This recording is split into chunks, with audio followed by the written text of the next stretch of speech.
आज हम बात करने वाले हैं क्रिप्टो करेंसी के बारे में। Do you have any idea how much Bitcoin and Ethereum are purchased with Tether? ये पूरी दुनिया की सबसे ज़्यादा पॉपुलर डिजिटल करेंसी है। बिटकॉइन एक ऐसी अदृश्य शक्ति जिसने दुनिया में हजारों लोगों को बहुत जल्द अमीर बनने की उम्मीद दी है और बहुत सी मल्टीनेशनल कंपनीज भी खुद को इसमें इन्वेस्ट करने से नहीं रोक पाई। लेकिन कुछ बड़े नामों ने बिटकॉइन को सीधे तौर पर रिजेक्ट भी किया है। Cryptocurrencies basically have no value and they don't produce anything, so you can look at your little ledger item for the next 20 years. तो बिटकॉइन काम करता कैसे है और क्या इन सब बातों को ध्यान में रखते हुए हम बिटकॉइन पर ट्रस्ट कर सकते हैं?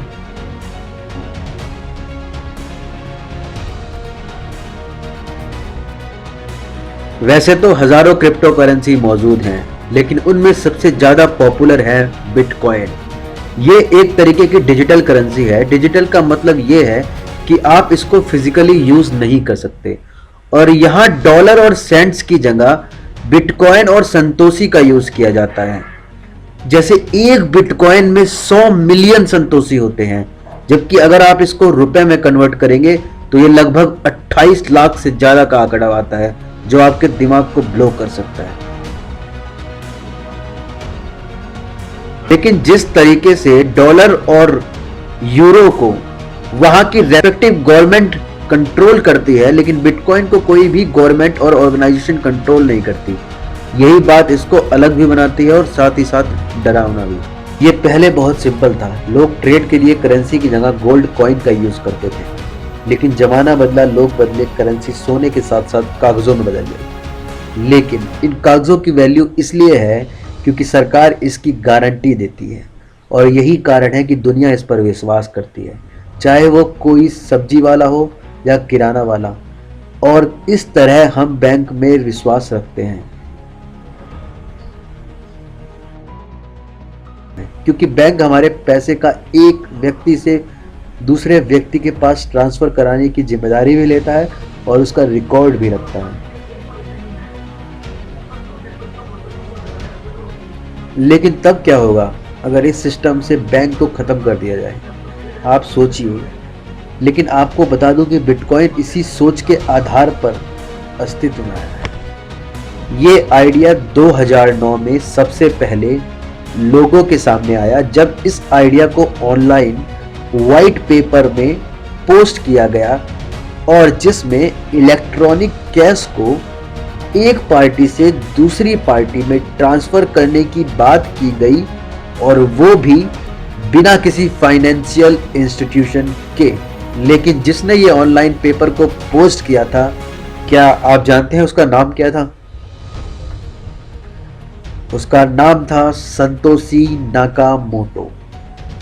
लेकिन इस नाम के अलावा इस पृथ्वी पर इसके बारे में कोई कुछ भी नहीं जानता। संतोषी नाकामोटो का ये व्हाइट पेपर 2008 के फाइनेंशियल क्राइसिस के कुछ महीने बाद आया था।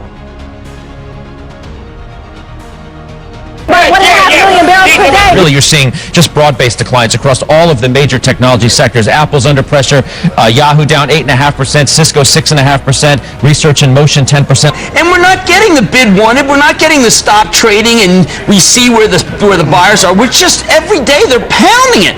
The heightened financial turmoil that we have experienced of late may well lengthen the period of weak economic performance and further increase the risk to growth. Can't look at it after you buy it. It's so horrible. ये एक ऐसा समय था जब लोगों को बहुत बड़ा फाइनेंशियल झटका लगा और कुछ लोग सड़क पर आ गए, जिससे लोगों का फाइनेंशियल सिस्टम से भरोसा उठ गया। लेकिन क्या यह सिर्फ एक कोइंसिडेंट था कि बिटकॉइन उसी टाइम पर अस्तित्व में आया और अब 14 साल हो गए हैं, ये अभी भी बना हुआ है।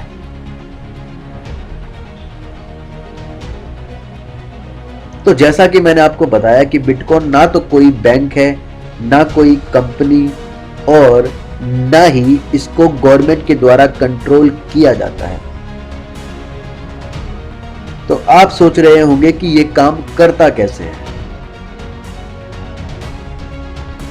बेसिकली बिटकॉइन को ट्रेड करने के लिए लोगों के पास दो कीज होती है, जो एक तरीके का कोड होती है। नंबर 1 पब्लिक की और नंबर 2 प्राइवेट की। अगर पर्सन ए को या पर्सन ए को बिटकॉइन देने हैं पर्सन बी को, तो पर्सन ए अपनी पब्लिक की का इस्तेमाल करता है और बी को भेजता है। उसके बाद पर्सन ए प्राइवेट की का इस्तेमाल करता है ट्रांजैक्शन को इनक्रिप्ट करने के लिए, और पर्सन बी अपनी प्राइवेट की का इस्तेमाल करता है ट्रांजैक्शन को डिक्रिप्ट करने के लिए। ये प्राइवेट की एक एटीएम की तरह होती है, एटीएम पिन की तरह, और पब्लिक की एटीएम की नंबर की तरह होती है। और इस प्रोसेस को वेरीफाई करने के लिए ह्यूज कंप्यूटर्स के नेटवर्क का इस्तेमाल किया जाता है, जिसके पास सारा रिकॉर्ड होता है, और अगर किसी भी तरह का फ्रॉड होता है तो पूरे नेटवर्क को इसका पता चल जाता है। और ये डिसेंट्रलाइज्ड सिस्टम ब्लॉकचेन कहलाता है, जिसमें सारे रिकॉर्ड का ट्रांजैक्शन होता है, जिस पर नजर रखी जाती है। और ये नजर कोई और नहीं, हमारे जैसे लोग में से कुछ लोग रखते हैं, जिनको हम माइनर कहते हैं। It was extraordinary to see visually. Was it like a warehouse? It was a warehouse. Yeah, it was a warehouse. Just Not underground. No, not underground. No, That's a but joke. extremely close to a substation, which is what makes it particularly profitable because the energy doesn't have to travel that far to get to And it. what kind of a screen? Sorry, Kyle, go ahead, man. No, why did it look so sort of improvised and hastily put together? I mean, So it did not look like a beautiful IBM installation. No, it certainly didn't. So it's not actually improvised. This is his third one, and he thinks he's finally gotten the Is he the configuration miner? right. Is he the miner? Absolutely. It's his company. He keeps the coins. Actually, he sells the coins so he can buy more servers to reinvest. We're talking about Malik. But question ये है कि miners ये काम कर क्यों रहे हैं? क्योंकि जैसा कि मैंने आपको पहले बताया कि बिटकॉइन की ना तो कोई कंपनी है, ना कोई बैंक, और ना ही इसको कोई कंट्रोल करता है। तो बेसिकली ऐसा क्या मिलता है माइनर्स को जो ये काम कर रहे हैं? तो इसका आंसर है कि सिस्टम माइनर्स को हर ब्लॉक ऐड करने के लिए कुछ बिटकॉइंस देता है। जैसे कि एग्जांपल के तौर पर 2009 में एक ब्लॉक ऐड करने का सिस्टम 50 बिटकॉइन देता था, जिसको हर 4 साल के बाद आधा कर दिया गया। लेकिन ये दूसरी करेंसी से कुछ अलग इसलिए है क्योंकि ये स्टेबल नहीं रहता। रैपिड ग्रोथ और रैपिड डाउनफॉल इसको डेंजरस बनाता है।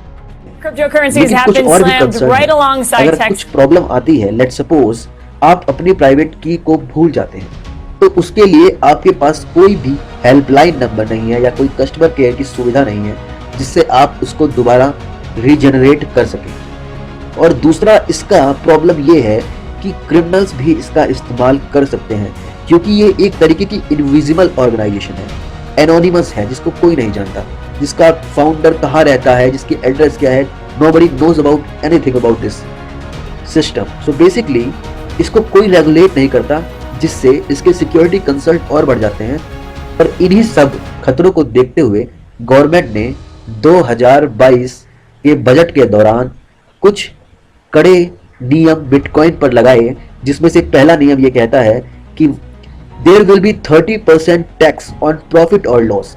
डजंट मैटर कि आपको प्रॉफिट होता है या लॉस, आपको 30% उस राशि का हिस्सा सरकार को टैक्स के रूप में देना पड़ेगा। और दूसरा उन्होंने लगाया है कि टीडीएस शुड बी 1% टीडीएस देना होगा। तो बेसिकली इसका कंक्लूजन क्या है? कुछ लोग इसमें इन्वेस्ट कर रहे हैं और कुछ लोगों को लगता है कि एक पीस ऑफ कोड की वैल्यू $100 मिलियन हो जाए विदाउट एनी गारंटी। ये तो कभी हो ही नहीं सकता। लेकिन इन सब के बीच कोई नहीं जानता कि इसका फ्यूचर क्या होने वाला है। धन्यवाद।